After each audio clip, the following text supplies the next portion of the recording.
านีวิทยุกระจายเสียงแห่งประเทศไทยจังหวัดแพร่ส่งกระจายเสียงด้วยระบบ FM สเตอริโอมัลติเพล็กซ์ความถี่ 91 เมกะเฮิรตซ์ จากนี้ไปติดตามรับฟังรายการร้อยเรื่องราวข่าวสารเมืองแพร่ทุกวันจันทร์ถึงวันศุกร์เวลา 11 นาฬิกาถึง 12 นาฬิกาช่วงข่าวสารการศึกษาเมืองแพร่โดยสำนักงานศึกษาธิการจังหวัดแพร่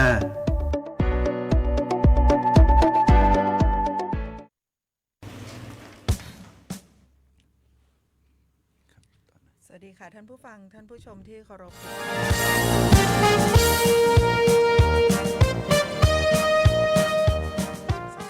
แรกค่ะวันนี้ดิฉันกนกวรรณมลีค่ะนักวิชาการศึกษาชำนาญการวันนี้ได้รับเกียรติจากท่านศึกษาธิการจังหวัดแพร่ท่านสุทินจันทรวรเชษฐ์นะคะมาร่วมรายการด้วยสวัสดีค่ะท่านศึกษาคะครับสวัสดีครับท่านพ่อแม่พี่น้องจังหวัดแพร่ท่านผู้ปกครองนักเรียนทุกคนนะครับก็ช่วงนี้ก็เป็นช่วงท้ายปีนะครับ2568นะครับจะเห็นได้ว่าช่วงนี้นะครับถนนรถรานะครับในเขตพื้นที่ในจังหวัดแพร่ของเราก็จะมีรถป้ายทะเบียนจากต่างจังหวัดนะครับเข้ามาค่ะช่วงนี้ครับผมครับก็วันนี้นะครับก็อยากจะขอโดยในนามตัวแทนของสำนักงานศึกษาธิการจังหวัดนะครับก็ขอสวัสดีกับพี่น้องชาวจังหวัดแพร่นะครับและท่านผู้ฟังทางบ้านนะครับที่กำลังรับชมฟังรายการผ่านทางสวทแพร่ทุกท่านครับในวาระดีถีขึ้นปีใหม่นี้นะครับพุทธศักราช2569ที่กำลังจะมาถึงนี้นะครับกับผมนายสุทินจันทรวรเชษฐ์นะครับในนามของสำนักงานศึกษาธิการจังหวัดแพร่นะครับรู้สึกยินดีและเป็นอย่างยิ่งนะครับที่มีโอกาสได้ส่งความสุขและความปรารถนาดีมายังพ่อแม่พี่น้องชาวจังหวัดแพร่และท่านผู้ปกครองนักเรียนทุกท่านครับโดยเฉพาะลูกหลานนักเรียนนักศึกษาและบุคลากรทางการศึกษาในจังหวัดของเราครับตลอดปีที่ผ่านมากระบวนการเรียนรู้ของจังหวัดแพร่น่ะได้รับความร่วมมือนะครับการเรียนรู้ของนักเรียนนักศึกษานะครับก็ได้รับความร่วมมืออย่างดีจากทั้งภาครัฐและภาคเอกชนและภาคประชาชนนะครับทำให้เราสามารถร่วมกันสร้างสภาพแวดล้อมแห่งการเรียนรู้ที่ดีนะครับให้กับเยาวชนเมืองแพร่ของเราซึ่งถือเป็นรากฐานสำคัญนะครับในการพัฒนาจังหวัดอย่างยั่งยืนนะครับในโอกาสสุภวาระขึ้นปีใหม่นี้นะครับผมขออาราธนาคุณพระศรีรัตนตรัยและสิ่งศักดิ์สิทธิ์ทั้งหลายในสากลโลกอีกทั้งบารมีแห่งองค์พระธาตุช่อแฮพระธาตุคู่บ้านคู่เมืองของจังหวัดแพร่โปรดดลบันดาลประทานพรให้ท่านผู้ฟังทุกท่านและครอบครัวนะครับประสบแต่ความสุขความเจริญมีสุขภาพพรรณนามัยที่แข็งแรงสมบูรณ์คิดหวังสิ่งใดขอให้สมปรารถนาปราศจากทุกโศกโรคภัยทั้งปวงในส่วนของนักเรียนนักศึกษาก็ขอให้มีสติปัญญาเฉลียวฉลาดประสบความสำเร็จในการศึกษาเล่าเรียนเป็นเยาวชนที่มีคุณภาพของจังหวัดแพร่สืบไปสุดท้ายนี้ขอให้ปี2569นั้นเป็นปีแห่งความหวังเป็นปีแห่งการเริ่มต้นสิ่งใหม่ๆที่ดีและขอให้ทุกการเดินทางในช่วงเทศกาลนี้เป็นไปด้วยความปลอดภัยสวัสดิภาพและมีความสุขกับครอบครัวอย่างเต็มที่ครับสวัสดีปีใหม่2569ครับขออนุญาตรับพรจากท่านศึกษาธิการจังหวัดแพร่ด้วยนะคะก็เนื่องในโอกาสที่เราจะต้อนรับปีพุทธศักราชใหม่นะคะ2569นี้นะคะวันนี้วันอังคารที่30ธันวาคม2568ถือว่าเป็นวันสุดท้ายเป็นวันอังคารสุดท้ายของรายการของเรานะคะก่อนที่จะเริ่มปีพุทธศักราชใหม่แล้วก็วันสุดท้ายของการทำงานโดยเฉพาะอย่างยิ่งหน่วยงานราชการนะคะท่านถูกต้องครับใช่ครับเราก็จะหยุดยาวในช่วงเทศกาลปีใหม่ที่กำลังจะมาถึงนะคะก็ขอให้ทุกท่านมีความสุขกับเทศกาลปีใหม่แล้วก็เริ่มต้นนะคะในการทำงานปี2569ด้วยความสุขค่ะครับ อีกประการหนึ่งนะคะทางกระทรวงศึกษาธิการของเรานะคะได้มีการประกาศจุดยืนนโยบาย No Gift Policy ซึ่งทางกระทรวงศึกษาธิการนะคะมีความมุ่งมั่นในการขับเคลื่อนองค์กรตามหลักธรรมาภิบาลนะคะก็ได้มีการประกาศจุดยืนยึดมั่นนโยบาย No Gift Policy อย่างเคร่งครัดนะคะได้กำหนดให้มีการงดให้และงดรับของขวัญหรือของกำนันทุกชนิดจากการปฏิบัติหน้าที่ในทุกโอกาสนะคะซึ่งเป้าหมายสำคัญก็คือการร่วมกันสร้างวัฒนธรรมองค์กรที่สุจริตโปร่งใสสามารถตรวจสอบได้เพื่อป้องกันการทุจริตประพฤติมิชอบทางนี้นะคะทางกระทรวงศึกษาธิการก็ขอขอบคุณในไมตรีจิตนะคะแล้วก็ความปรารถนาดีจากทุกภาคส่วนค่ะครับผมอันนี้ก็เป็นทุกหน่วยทุกส่วนราชการนะครับที่จะต้องมีนโยบายตรงนี้ครับ No Gift Policy ผมอยากเท้าความนิดหนึ่งครับในรัฐธรรมนูญพุทธศักราช 2560 นะครับมาตรา 76 นะครับในเรื่องของ 76 วรรค 2 เนี่ยในเรื่องของหน่วยงานของรัฐนั้นจะต้องมีการมีหลักธรรมาภิบาลความโปร่งใสนะครับความซื่อสัตย์สุจริตนะครับในการปฏิบัติงานแล้วประกอบกับในยุทธศาสตร์ชาตินะครับยุทธศาสตร์ด้านที่ 6 นะครับด้านการปรับความสมดุลและการบริหารจัดการภาครัฐก็เน้นในเรื่องของหน่วยงานของรัฐทุกภาคส่วนนั้นจะต้องมีการบริหารจัดการด้วยหลักธรรมาภิบาล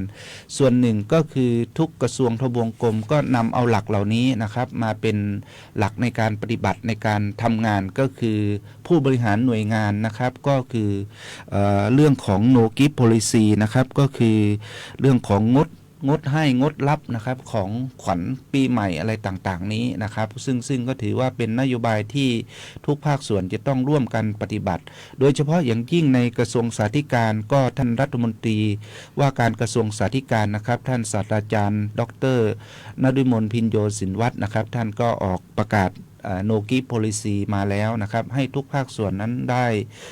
ปฏิบัติยึดถือปฏิบัตินะครับเพื่อให้เป็นองค์กรที่มีความโปร่งใสนะครับเป็นต้นซึ่งของจังหวัดแพร่ของเราก็ดำเนินการปฏิบัติตามนโยบายส่วนข้างบนแล้วก็ปฏิบัติตามกฎหมายที่กำหนดครับค่ะทรงความสุขนะคะหรือว่าความปรารถนาดีผ่านทางข้อความก็ได้แล้วนะคะท่านศึกษาค่ะค่ะไปถึงอีกบทบาทภารกิจของท่านสุทินจันทรวรเชษฐ์นะคะท่านศึกษาธิการจังหวัดแพร่ของเรานะคะในห้วงปีที่ผ่านมาบทบาทอีกบทบาทของท่านหนึ่งก็คือท่านปฏิบัติหน้าที่หรือว่ารักษาการแทนผู้อำนวยการสกสคจังหวัดแพร่นะคะซึ่งวันที่ 26 ธันวาคมที่ผ่านมาถือว่าเป็นประชุมนัดสุดท้ายนัดสุดท้ายครับนัดสุดท้ายครับกล่าวคืออย่างนี้ครับคำสำนักงานสกสคนะครับคำสั่งที่ 96/2568 นะครับมีผลให้กับผมนะครับปฏิบัติหน้าที่เป็นทำหน้าที่รักษาการผู้อำนวยการสกสคชื่อเต็มก็คือผู้อำนวยการสำนักงาน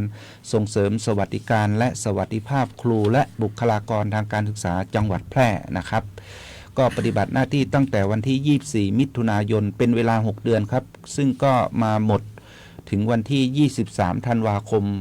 ที่ผ่านมานี้นะครับ 2568 นะครับก็บทบาทหน้าที่ก็คือเป็นผู้ที่กำกับดูแลการปฏิบัติงานในเรื่องของการเงินสงเคราะห์ครอบครัวนะครับกล่าวคือเบื้องต้นนะเอาง่ายๆก็คือสงเคราะห์ครอบครัวอย่างเช่น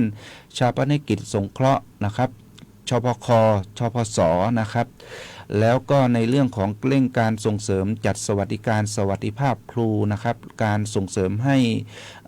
มีชมรมครูไทยวัยเกษียณนะครับในเรื่องของข้าราชการครูบำนาญให้มีการจัดกิจกรรมส่งเสริมความสามัคคีนะครับความเข้มแข็งในระหว่างหน่วยงานต่างๆนะครับแล้วก็อีกอันหนึ่งก็คือชมรมจับมือไว้แล้วไปด้วยกันก็คือในเรื่องของข้าราชการในประจำการนะครับซึ่งก็ได้รับตลอดระยะเวลา6เดือนที่ผ่านมาก็ได้รับการสนับสนุนนะครับให้ความร่วมมือจากพี่น้องพ่อครูแม่ครูบุคลากรทางการศึกษาทุกท่านนะครับที่ได้ไปใช้บริการขณะนี้ก็ยังทำหน้าที่ปกตินะครับก็คือสกสคเราก็เปิดทำการปกติแล้วก็มีผู้รักษาการปกติขณะเดียวกันผมก็ยัง แม้ออกจากรักษาการเป็นผอ.สกสค.ก็ยังเป็นกรรมการในคณะกรรมการสกสค.จังหวัดแพร่อยู่นะครับก็จะพยายามกำกับดูแลนะครับส่งเสริมสนับสนุนการสงเคราะห์นะครับการทำกิจกรรมร่วมกันไม่ว่าจะเป็นข้าราชการบำนาญกับข้าราชการในประจำการในชมรม2ชมรมที่ผมกล่าวมาตะกี้นะครับแล้วก็ยังมีกิจกรรมที่โครงการที่เราทำต่อเนื่องขณะนี้ได้ประกาศผลมาแล้วก็คือโครงการครูดีศรีสกสค.จังหวัดแพร่ซึ่งประกาศผลมาแล้วนะครับเดี๋ยวก็จะให้ทางผอ.กนกวรรณได้ประกาศผลว่ามีใครได้รับครูดีศรีสกสค.จังหวัดแพร่บ้างนะครับซึ่งเป็นการยกย่องเชิดชูเกียรติให้กับพี่น้องข้าราชการครูบุคลากรทางการศึกษาในจังหวัดแพร่ของเราที่ทำคุณงามความดีนะครับทำกิจกรรมที่เป็นประโยชน์ต่อสาธารณะต่อเพื่อนครูนะครับซึ่งเราก็ได้พิจารณาคัดเลือกเรียบร้อยแล้วนะครับค่ะก็เป็นผลงานในฐานะประธานคณะกรรมการคัดเลือกครูและบุคลากรทางการศึกษา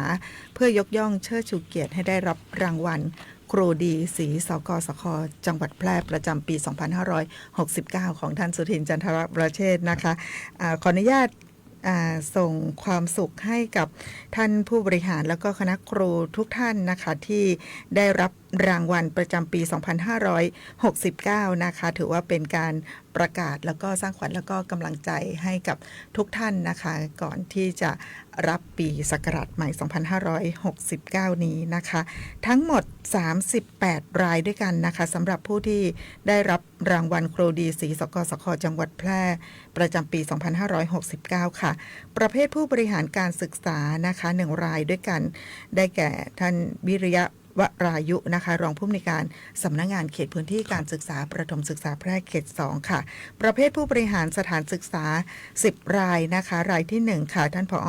ชันรงค์จันป้อมค่ะผู้อำนวยการโรงเรียนอนุบาลแพร่สังกัดสำนักงานเขตพื้นที่การศึกษาประถมศึกษาแพร่เขต 1ท่านที่2นะคะท่านผู้อำนวยการสวนีชาพัทธิพงศ์ค่ะผู้อำนวยการศูนย์ส่งเสริมการเรียนรู้ระดับอำเภอเมืองแพร่ค่ะท่านที่3ค่ะท่านผู้อำนวยการพัชรินทร์กันทเสนผู้อำนวยการโรงเรียนอนุพงษ์พัชรินทร์นะคะโรงเรียนเอกชนนะคะท่านที่4ค่ะท่านผู้อำนวยการเชิดคำปลิวผู้อำนวยการโรงเรียนบ้านห้วยม้าศูนย์ทรนิวาสสำนักงานเขตพื้นที่การศึกษาประถมศึกษาแพร่เขต 1ท่านที่5ค่ะท่านผู้อำนวยการอัธพงษ์ใจดีผู้อำนวยการโรงเรียนบ้านนาจักรนะคะท่านที่6ท่านผู้อำนวยการอนุสราโลกคำลือค่ะรองผู้อำนวยการโรงเรียนอนุบาลแพร่นะคะทั้ง2ท่านสังกัดสำนักงานเขตพื้นที่การศึกษาประถมศึกษาแพร่เขต 1ค่ะท่านที่7ค่ะท่านรองสุพันธ์นีเหล็กทั่งรองผู้อำนวยการโรงเรียนเจริญศิลป์นะคะสังกัดสำนักงานส่งเสริมการศึกษาเอกชนค่ะท่านที่8ค่ะท่านผู้อำนวยการสิทธิเดชพันนิติพงศ์ค่ะผู้อำนวยการโรงเรียนเทพนารีนะคะโรงเรียนเอกชนเช่นเดียวกันนะคะท่านที่9ค่ะท่านผู้อำนวยการณัฐพงศ์เหล็กทั่งนะคะผู้อำนวยการโรงเรียนบ้านดอนชัยกันทราชวิทยาคารสังกัดสำนักงานเขตพื้นที่การศึกษาประถมศึกษาแพร่เขต 2นะคะท่านที่10ท่านผู้อำนวยการอารีรัตน์อุดคำมีค่ะผู้อำนวยการโรงเรียนบ้านแม่ลู่นะคะสังกัดสพป.แพร่เขต 2เช่นเดียวกันค่ะมาที่ประเภทครูและคณาจารย์กันบ้างนะคะทั้งหมด25รายนะคะท่านที่1ค่ะคุณครูสุมนต์ศรีใจค่ะคุณครูจากโรงเรียนแพร่ปัญญานุกูลจังหวัดแพร่ท่านที่2คุณครูวิยาดาชนาธินาถพงศ์ค่ะคุณครูจากวิทยาลัยอาชีวศึกษาแพร่ท่านที่3คุณครูปริชาติตาคำค่ะคุณครูจากโรงเรียนอนุบาลแพร่ท่านที่4คุณครูสุพนัทพัฒนสารินคุณครูจากโรงเรียนพิริยาลัยจังหวัดแพร่ท่านที่5คุณครูรณภพชัยแก้วค่ะคุณครูโรงเรียนมารดาอุปถัมภ์ท่านที่6คุณครูศรีภาสายซอคุณครูโรงเรียนเมืองแพร่ท่านที่7คุณครูวิชุตาวันมณีนะคะคุณครูโรงเรียนอนุพงษ์พัชรินทร์ค่ะคุณครูสิริขวัญเพ็ญจิตค่ะคุณครูโรงเรียนอนุบาลแพร่ท่านที่9คุณครูชลพินพัฒนสารินคุณครูโรงเรียนอนุบาลแพร่ท่านที่10ค่ะคุณครูนวรัตน์กัดอุดมคุณครูโรงเรียนวัดศรีดอกท่านที่11คุณครูสุธีชิต เกรียงไกรเวทค่ะคุณครูรองวิทยาท่านที่12ค่ะคุณครูสุดารัตน์กรุณาครูโรงเรียนอนุบาลแพร่ท่านที่13คุณครูเบญจพรขอนบุญนาคโรงเรียนบ้านแม่ลู่ท่านที่14คุณครูวันชัยคิดศรีคุณครูจากวิทยาเทคนิคแพร่ท่านที่15คุณครูชนัยโลชา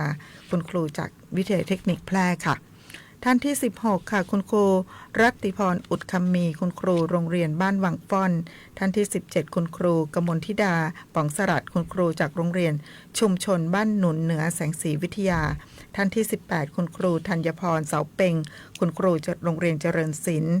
ท่านที่19คุณครูชนิการธรรมสอนธรรมจักรค่ะขออภัยค่ะคุณครูจากโรงเรียนเจริญศิลป์คุณครูเขมิกาวังขะอ่อมคุณครูโรงเรียนบ้านทุ่งแคว้ว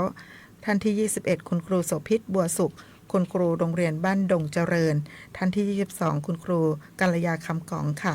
คุณครูจากโรงเรียนบ้านสวนหลวงท่านที่23คุณครูพิมพาวงหารค่ะคุณครูจากโรงเรียนวัดเมธังกรวาสท่านที่24คุณครูวิไลวรรณวุฒิค่ะคุณครูจากโรงเรียนราชประชานุเคราะห์25จังหวัดแพร่ท่านที่25คุณครูพัชมนเวียงนาคค่ะคุณครูผู้ดูแลเด็กจากศูนย์พัฒนาเด็กเล็กองค์การบริหารส่วนตำบลเวียงทองประเภทศึกษานิเทศนะคะ1รายด้วยกันได้แก่ท่านรจนากาแก้วค่ะศึกษานิเทศชำนาญการพิเศษสำนักงานศึกษาธิการจังหวัดแพร่ประเภทบุคลากรทางการศึกษานะคะท่านผอ.ยานิสายองแก้วนะคะผู้อำนวยการกลุ่มส่งเสริมการศึกษาเอกชนนะคะจากสำนักงานศึกษาธิการจังหวัดแพร่ขอแสดงความยินดีกับทุกท่านด้วยค่ะก็ท่านผู้บริหารและข้าราชการครูบุคลากรทางการศึกษาทุกท่านนะครับที่ดังกล่าวไปตะกี้นะครับเราทางสกสคเราก็มีมติก็คือจะจัดพิธีมอบรางวัลให้กับข้าราชการ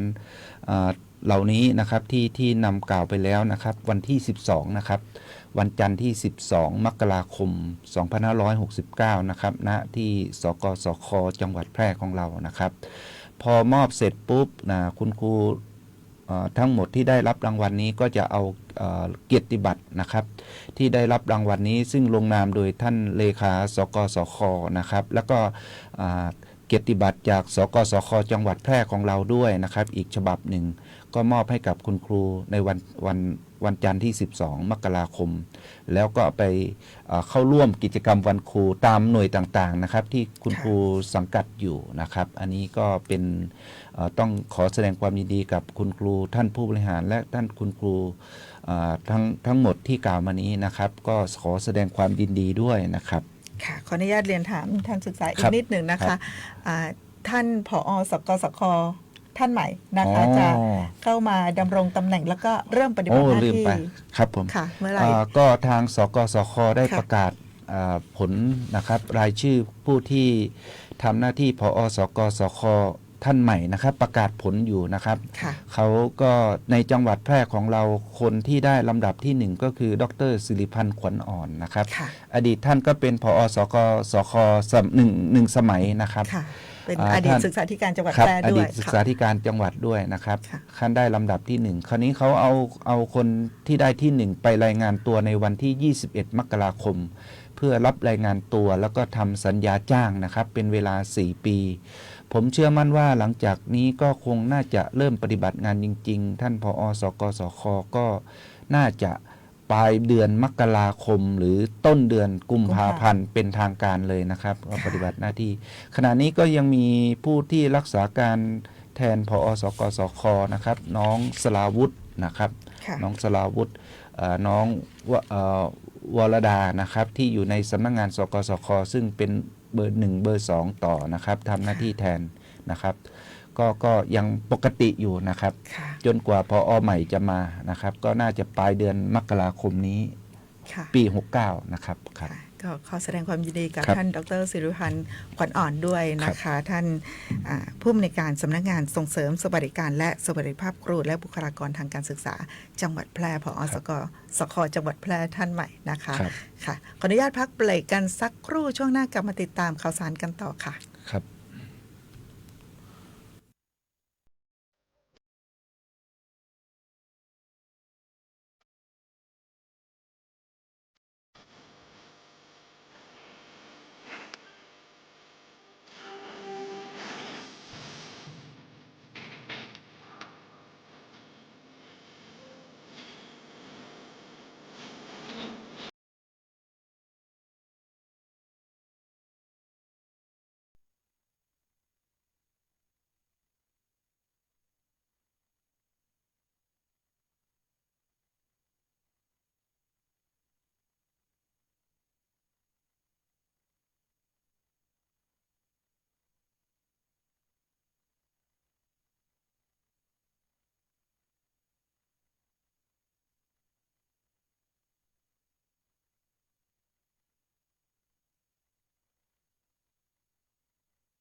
โรคซึมเศร้าเกิดจากความผิดหวังได้รับการกระทบกระเทือนทางจิตใจ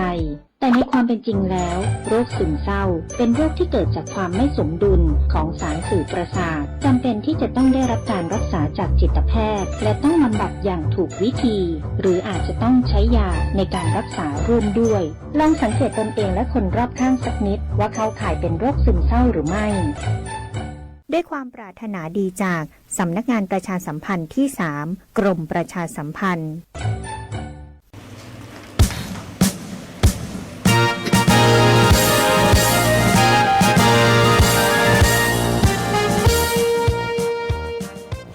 ต้อนรับท่านผู้ฟังเข้าสู่ช่วงที่ 2 ของรายการนะคะท่านศึกษาคะสัปดาห์ที่ผ่านมามีกิจกรรมมากมายหลายกิจกรรมนะคะหนึ่งในนั้นก็คือการเปิดโลกทัศน์ให้กับเด็กๆชั้นประถมศึกษาปลายของจังหวัดแพร่ของเรานะคะซึ่งสำนักงานศึกษาธิการจังหวัดแพร่ได้รับการสนับสนุนงบประมาณจากทางองค์การบริหารส่วนจังหวัดแพร่ภายใต้การนำของท่านอนุวัฒน์วงศ์วรรณท่านนายกองค์การบริหารส่วนจังหวัดแพร่นะคะสัปดาห์ที่ผ่านมาวันที่23ถึง24ครับผม2 วันด้วยกันนะคะท่านครับผมครับผม2 วันที่ได้มีการจัดโครงการในเรื่องของการศึกษาแหล่งเรียนรู้นะคะโดยเฉพาะอย่างยิ่งในส่วนของการศึกษาแหล่งเรียนรู้ทางด้านประวัติศาสตร์วัฒนธรรมนะคะแล้วก็แหล่งเรียนรู้ผ้ามะห้อมนะคะซึ่งถือว่าเป็นรากเหง้าที่สำคัญของชาวจังหวัดแพร่ของเรานะคะซึ่งเริ่มต้นของแต่ละวันนะคะโดยการนำเด็กๆนะคะไปที่คุ้มเจ้าหลวงนะคะอยู่ที่ตรงข้ามโรงเรียนนริรัตน์จังหวัดแพร่นะคะครับอันนี้ก็ถือว่าเป็นโอกาสนะครับทางองค์การบริหารส่วนจังหวัดแพร่นะครับโดยท่านอนุวัฒน์วงศ์วรรณนะครับนายกอบจ.แพร่ท่านได้เห็นความสำคัญนะครับของเด็กและเยาวชนโดยเฉพาะเด็กนักเรียนชั้นประถมปลายนะครับประถมปลายก็คือเด็กที่กำลังเรียนอยู่ชั้นประถมศึกษาปีที่4ถึงปีที่6นะครับก็มาเรียนรู้ในเรื่องของประวัติศาสตร์ในท้องถิ่นนะครับแล้วก็เรื่องวัฒนธรรมนะครับแล้วก็แหล่งเรียนรู้ที่สำคัญนะครับของจังหวัดแพร่ของเราโดยเฉพาะอย่างยิ่งก็คือวัดพระธาตุช่อแฮด้วยนะครับก็อันนี้ก็เป็นส่วนหนึ่งของนโยบายของกระทรวงสาธการที่ให้เด็กและเยาวชนนั้นจะต้อง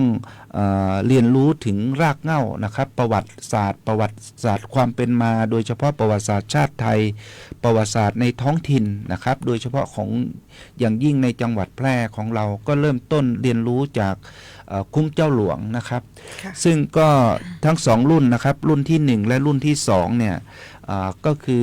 ทุกหน่วยงานนะครับทุกหน่วยงานโดยเฉพาะของสปป.แพร่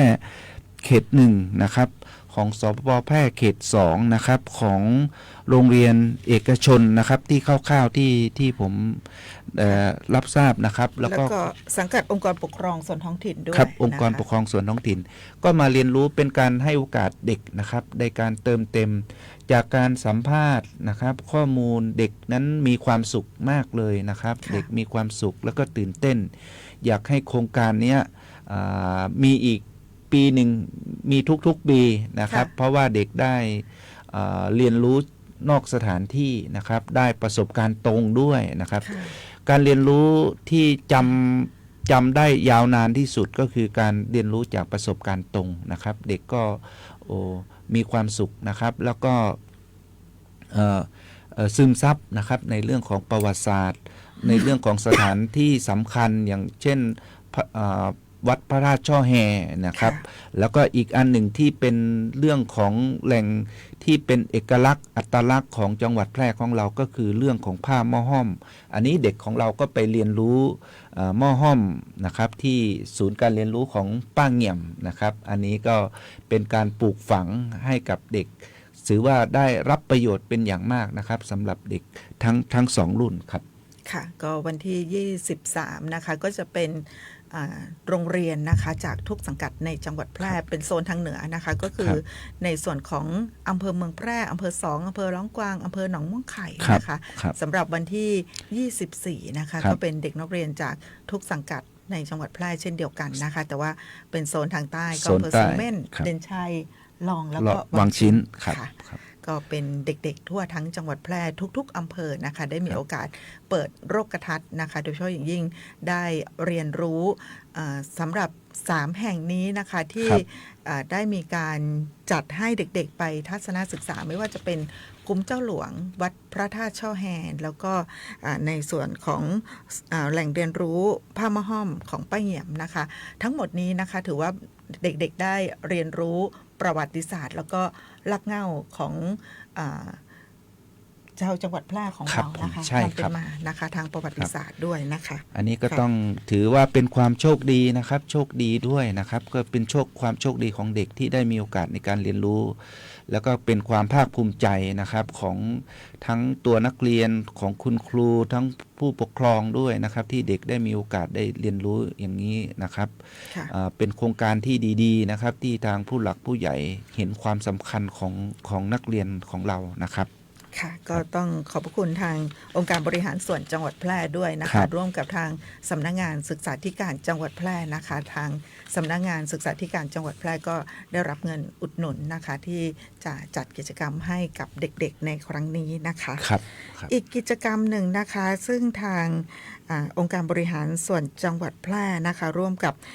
จังหวัดแพร่นะคะที่จะจัดขึ้นนะคะโดยดำริของท่านสมชัยเลิศประสิทธิพันธ์ท่านผู้ว่าราชการจังหวัดแพร่ที่ท่านต้องการจะบูรณาการให้ทุกหน่วยงานในจังหวัดแพร่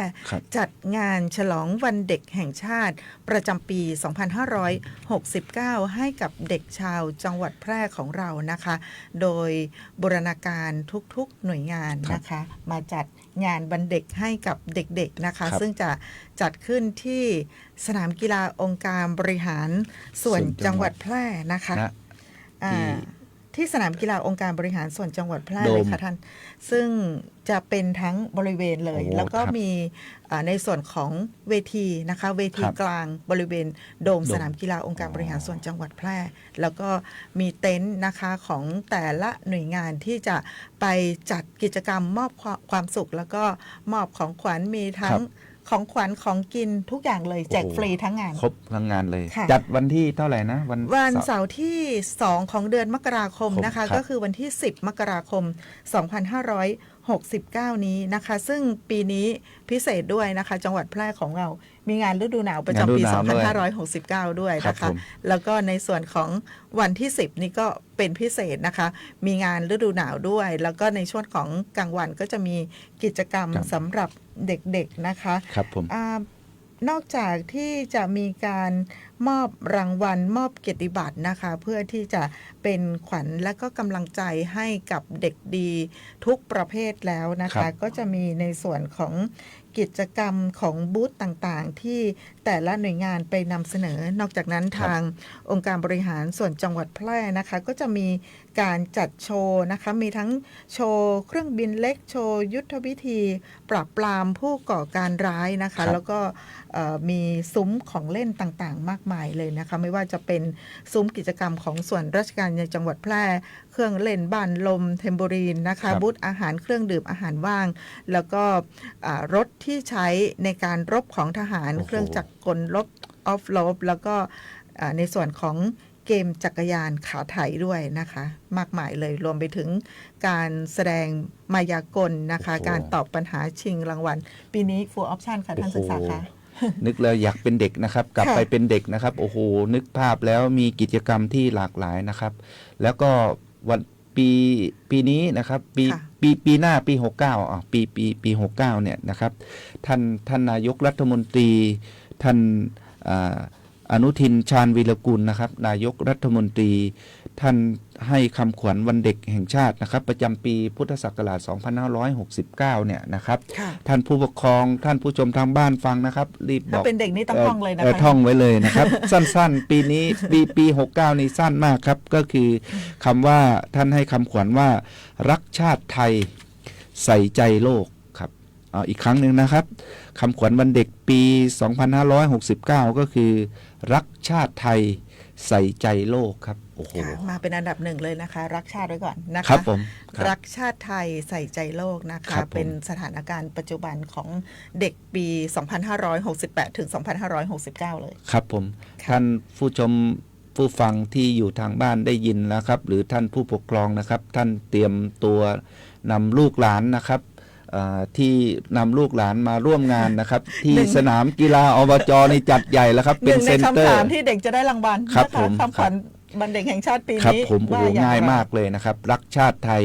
นะใส่ใจโลกนะครับแล้วก็กิจกรรมตะกี้ทางผอกนกวันได้พูดไปแล้วนำเรียนไว้แล้วโอ้โหทั้งอาหารทั้งของเล่นของกินอะไรต่างๆนี่เต็ม แล้วก็มีงานฤดูหนาวด้วยนะครับ ค่ะ ก็นึกภาพแล้วน่าจะเป็นความสนุกสนานนะครับแล้วก็อากาศแบบนี้ก็คืออากาศที่เย็นสบายนะครับ ค่ะ เย็นสบายก็เชิญชวนนะครับท่านพ่อแม่พี่น้องประชาชนที่มีลูกหลานก็ไปร่วมงานกิจกรรมวันเด็กแห่งชาตินะครับในวันเสาร์ที่10เนาะ วันเสาร์ที่ 10 มกราคม เสาร์ที่ 2569 ครับ นี้ ผม นะคะ ในส่วนของสำนักงานศึกษาธิการจังหวัดเราก็ไปจัด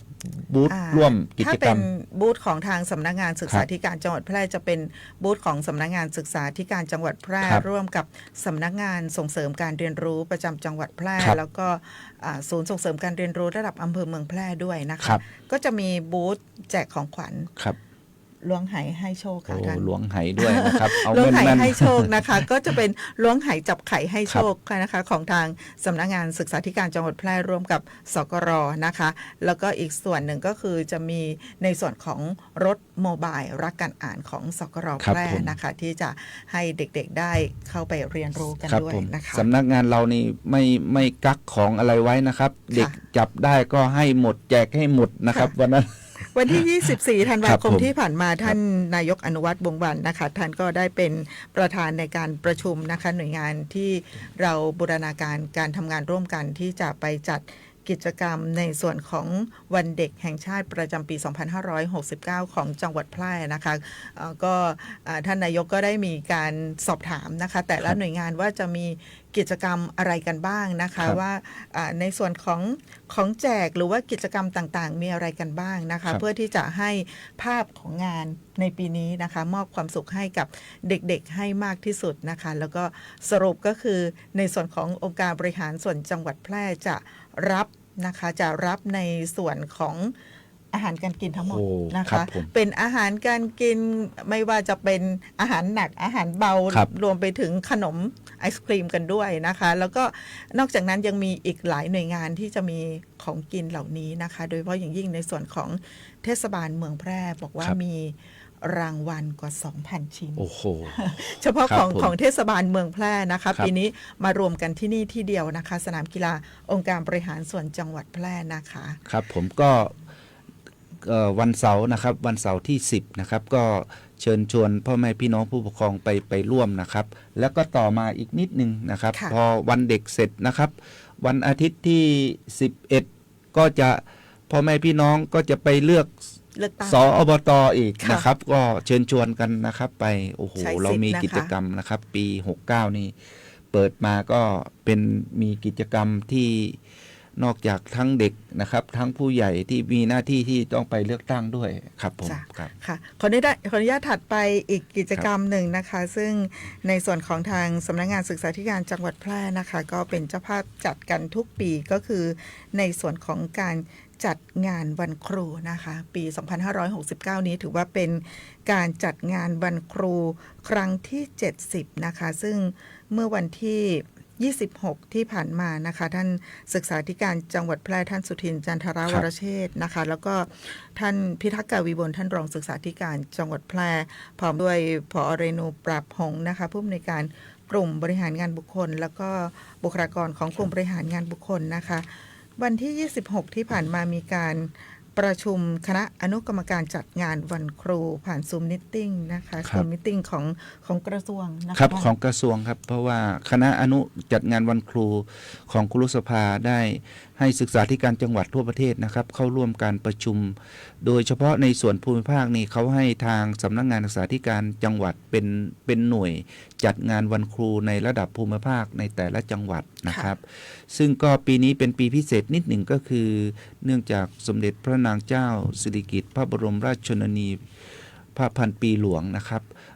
ให้มีการจัดนิทรรศการด้วยนะครับ แล้วก็แสดง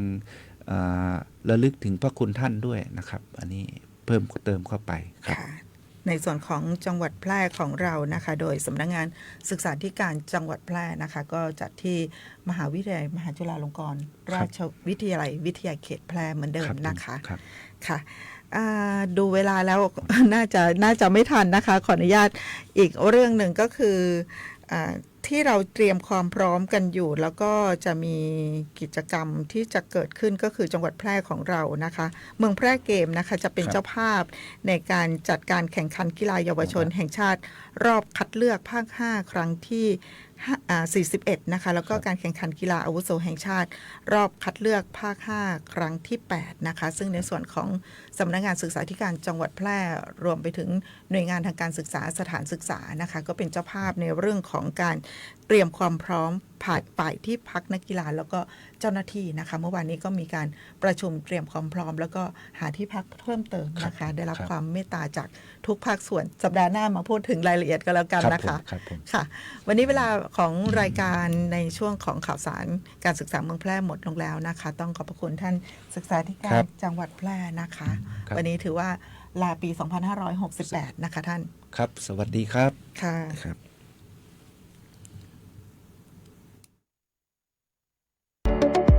ที่นี่